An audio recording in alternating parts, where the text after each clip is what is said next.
Assalamualaikum warahmatullahi wabarakatuh. Waalaikumsalam warahmatullahi wabarakatuh. Salam sejahtera untuk kita semua. Pertama-tama marilah kita panjatkan puji syukur kepada Allah Subhanahu wa taala yang dimana atas berkat dan rahmat karunia-Nya kita dapat berkumpul di ruangan ini. Saya di sini sebagai ketua kelompok merasa senang dan bangga atas partisipasi adik-adik di sini. Tujuan kakak-kakak di sini ingin mengajarkan tentang 3 materi, yaitu integritas, korupsi, dan narkoba. Semoga dengan diajarkannya pembelajaran hari ini dapat menambah wawasan kepada adik-adik apa itu tentang narkoba, integritas, dan korupsi. Demikian kata sambutan dari kakak. Langsung saja kita ke perkenalan anggota di sini yang akan dipimpin oleh Kak Zaki. Oke, baiklah. Assalamualaikum warahmatullahi wabarakatuh. Perkenalkan, nama saya Zaki Abdurrahman sebagai MC di sini yang akan memperkenalkan teman-teman atau anggota yang ada di kelompok Kak Zaki. Untuk yang pertama ada Kak Bayu Saputra, ketua dari kelompok ini. Untuk kedua ada Valencia Febriani, Okta Ramadinas Christian, Zaki Abdurrahman, saya sendiri, Septian Saputra, dari Oktavari Rozihadi, Jonathan Zaki Wijaya, dan yang terakhir Muhammad Ragil Azhar. Baiklah, jadi di sini kakak akan menjelaskan tentang apa itu korupsi. Adik-adik tahu nggak sih apa korupsi? Jelaskan kakak. Saja ya kita. Korupsi itu berasal dari kata Latin corruption atau corruptus yang berarti kan rusak atau rusaknya nilai moral. Menurut KKBI, korupsi adalah penyelewengan atau penyalahgunaan uang negara, perusahaan, organisasi, yayasan dan sebagainya untuk keuntungan pribadi atau orang lain. Yang di sini tentang menurut KBBI, korupsi artinya busuk, rusak, atau suka memakai barang yang dipercaya kepadanya dapat disogok untuk memakai kekuasaannya untuk kepentingan pribadi. Korupsi artinya penyelewengan atau penyalahgunaan uang negara, perusahaan untuk kepentingan pribadi atau orang lain. Koruptor artinya orang yang melakukan korupsi, orang yang menyelewengkan uang negara atau perusahaan tempat kerja. Ini menurut para ahli, ini menurut Amin Rais ada 2 dan 23. Ada 3. 1 korupsi eksploitif, 2 korupsi manipulatif, 3 korupsi nepotistik, 4 korupsi subversif. Yang pertama korupsi ekstorsif berupa sogokan suap yang dilakukan pengusaha kepada penguasa. 2.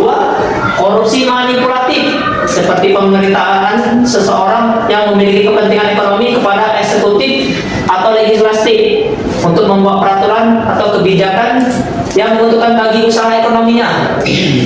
Ketiga, korupsi nepotistik, terjadinya korupsi karena adanya ikatan kekeluargaan, pertemanan, dan sebagai berikutnya.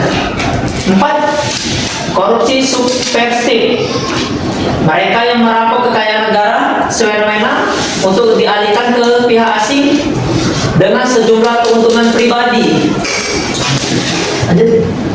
Korupsi dalam masyarakat banyak ya, ada contohnya berapa yang sering kita lakukan. Pelanggaran lalu lintas, tidak memiliki SIM, surat yang tidak lengkap, tidak memakai helm, dan sebagainya berikutnya. Ketika melanggar, kita meminta uang damai kepada petugas, padahal kita menganggapnya ini hal yang biasa. Korupsi dalam masyarakat, suap menyuap untuk pelancaran izin, peraturan yang dibuat, kebiasaan telat. Kan sering itu kita telat 1 menit, anggapnya hal sepele, padahal itu masuk korupsi waktu bekerja. Faktor penyebab korupsi. Faktor internal memiliki sifat tamak dan rakus. Gaya hidup konsumtif, perilaku seseorang kecenderungan menghabiskan uang untuk barang dan jasa secara berlebih. Contohnya judi online. Moral seseorang memiliki moral lemah, cenderung mudah tergoda untuk melakukan tindakan yang buruk. Contohnya korupsi. Faktor eksternal. Aspek sosial perilaku korupsi dapat terjadi karena dorongan keluarga, teman, dan sebagainya. Aspek politik mempengaruhi orang-orang agar bertingkah laku sesuai harapan masyarakat. Aspek hukum bisa dilihat dari dua sisi, di satu sisi dari aspek perundang-undangan dan di sisi lain lemahnya penegak hukum. Faktor eksternal. Aspek ekonomi, tingkat pendapatan atau gaji yang rendah, serta dapat memicu kebutuhan hidup, maka seseorang berpotensi melakukan tindakan korupsi. Aspek organisasi, kurang adanya sikap keteladanan pemimpin, tidak adanya kultur atau budaya organisasi yang benar, kurang memadai sistem akuntabilitas, kelemahan sistem pengendalian manajemen. Berani memperjuangkan ketidakadilan adalah awal masa depan yang cerah. Terima kasih. Baiklah, tadi sudah dijelaskan materi pertama oleh Kak Bayu dengan Kak Dery Octavia Roziadi, dan akan dilanjutkan pembahasan tentang materi kedua yang akan dibaca oleh Muhammad Ragil Azhar dan Kak Valencia Febriani. Oke, saya akan menjelaskan tentang integritas. Apa itu integritas? Secara umum, arti integritas adalah kualitas kejujuran dan prinsip moral di dalam diri seseorang yang dilakukan secara konsisten dalam kehidupan secara menyeluruh.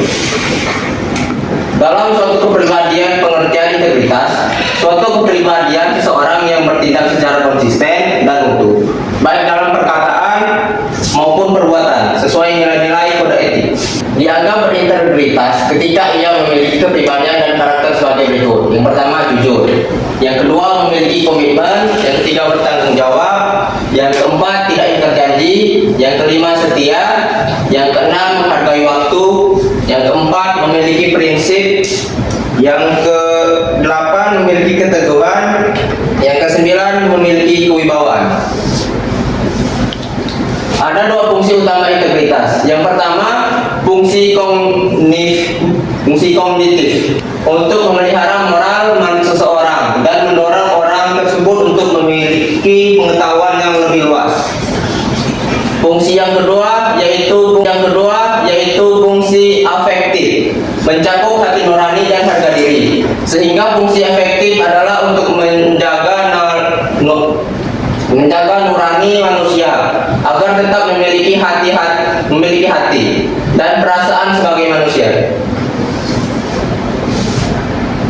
Manfaat integritas. Ada manfaat integritas. Yang pertama, cenderung merasakan manfaat pada fisiknya, misalnya merasa lebih sehat dan bugar dalam melakukan kegiatan. Manfaat umumnya, lebih mampu mengoptimalkan kemampuan ketimbang individu yang munafik. Baiklah, selanjutnya yaitu manfaat integritas melalui perasaan. Yang pertama yaitu secara emosional. Seseorang yang memiliki motivasi, sadar diri, solidaritas tinggi, simpati, dan emosi yang stabil. Yang kedua yaitu secara spiritual, menjadikan seseorang lebih bijaksana dalam memaknai segala pengalaman hidupnya. Yang ketiga yaitu secara sosial, menjadikan seseorang lebih mudah dalam menjalin hubungan yang baik. Next. Ciri integritas dalam diri itu ada 4. Yang pertama, memiliki fisik yang sehat dan bugar, memiliki kemampuan hidup sosial yang semakin baik, dan memiliki mental yang kuat. Yang kedua, kadar konflik dirinya rendah, ia tidak berperang melawan dirinya sendiri atau pribadinya menyatu. Yang ketiga yaitu tidak mudah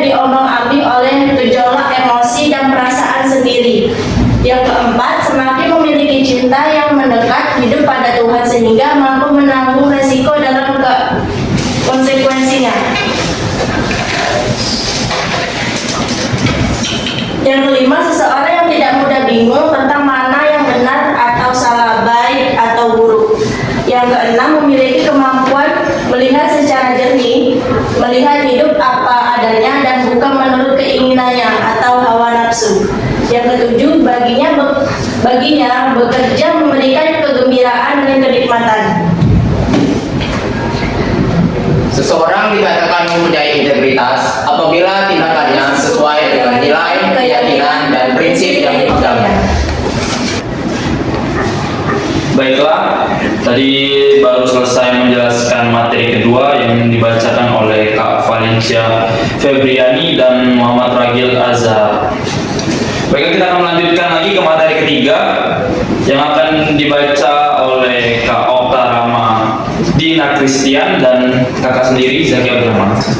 Baiklah, yang pertama tujuannya ada anti narkoba bagi generasi muda. Nah, kita sudah pasti sudah tahu kan narkoba itu bahaya banget untuk diri kita sendiri bahkan untuk masyarakat sekitar. Next. Nah, apa sih narkoba itu? Menurut Undang-Undang Narkotika pasal 1 dan ayat 1 menyatakan bahwa narkotika merupakan zat buatan ataupun dari zat tanaman yang memberikan efek halusinasi bahkan menjadi penyebab kecanduan. Nah, itu paling berbahaya adalah penyebab kecanduan tadi. Next. Nah, ini sendiri narkoba atau narkotika. Narkoba itu memiliki dua jenis ya, seperti kayak pertama tuh biasa kita ketahui itu kayak bentuk garam, ada yang bentuk bubukan. Nah, yang kedua tuh ada bentuk obat-obatan. Nah, obat-obatan tersebut dapat menimbulkan kecanduan jika pemakaian berlebihan. Manfaat dari zat itu adalah sebagai obat penghilangan nyeri serta memberikan ketenangan. Nah, kalau dari obat-obatan yang tadi itu bisa berfungsi untuk obat diri kita sendiri, tapi harus sesuai dengan resep dokter, bukan untuk yang kayak asal-asalan, itu dapat cari itu termasuk ilegal. Oke, next. Nah, jenisnya dibagi menjadi tiga, yaitu narkotika jenis semi sintetis, mengolah penggunaan bahan utama berupa narkotika dalam yang kemudian diisolasi dengan cara deekstraksi, contohnya morfin, heroin, dan lain. Nah, ini cara contoh-contohnya. Ini yang pertama saya jelaskan tadi, bentuk bubuk. Nah, ini untuk yang seperti ganja. Next. Nah, untuk yang kedua adalah narkotika jenis sintesis, pengolahannya sangat rumit. Golongan ini sering dimanfaatkan untuk keperluan pengobatan juga penelitian. Ya, seperti saya jelaskan tadi, pengobatan yang harus ada resep dokter. Nah, contohnya adalah amfetamin, metadon, dan dexamfetamin dan sebagainya. Next. Nah, untuk yang ketiga adalah narkotika jenis alami. Jadi jenis alami itu adalah ganja pertama. Narkotika jenis alami berupa walaupun dari bahan alami, tapi kandungannya masih sangat kuat. Zat tersebut tidak diperbolehkan untuk dijadikan obat. Bahaya ini sangat tinggi dan bisa menyebabkan dampak buruk bagi kesehatan jika digunakan. Salah satu akibat fatalnya adalah kematian. Next. Baiklah, bahaya dan dampak narkoba dalam hidup dan kesehatan. Yang pertama ada dehidrasi, akibatnya badan kekurangan cairan. Jika efek ini terus terjadi, tubuh akan kejang-kejang. Munculnya halusinasi, perilaku lebih agresif, dan rasa sesak pada bagian dada. Yang kedua ada halusinasi, salah satu efek yang sering dialami oleh pengguna narkoba bisa mengakibatkan gangguan mental, kecemasan, dan terus-menerus dan depresi. Next. Yang ketiga, menurunkan tingkat kesadaran, mengkonsumsi obat-obatan yang terlalu berlebihan. Beberapa kasus si pemakai tidur terus dan tidak bangun-bangun, sehingga kesadaran tersebut membuat koordinasi tubuh terganggu, sering bingung, dan terjadi perubahan perilaku. Yang keempat, kematian.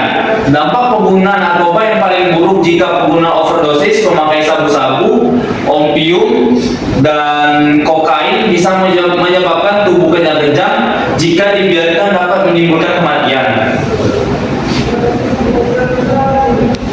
Ciri-ciri orang ketergantungan narkoba.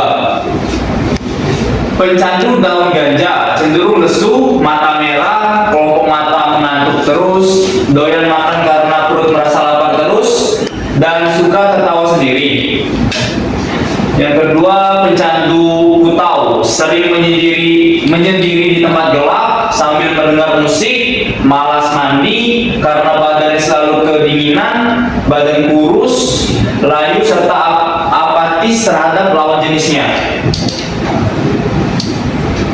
Pencandu rineks atau ekstasi, suka keluar rumah, selalu ringan jika mendengar musik house, wajah terlihat lelah, bibir suka pecah-pecah, dan badan suka keringatan. Sering minder setelah pengaruh rineks hilangnya. Pecandu sabu-sabu gampang gelisah dan serba salah melakukan apa saja. Jarang menatap mata jika diajak berbicara. Mata sering jelalatan, karakternya dominan curiga dan suka marah-marah. Next.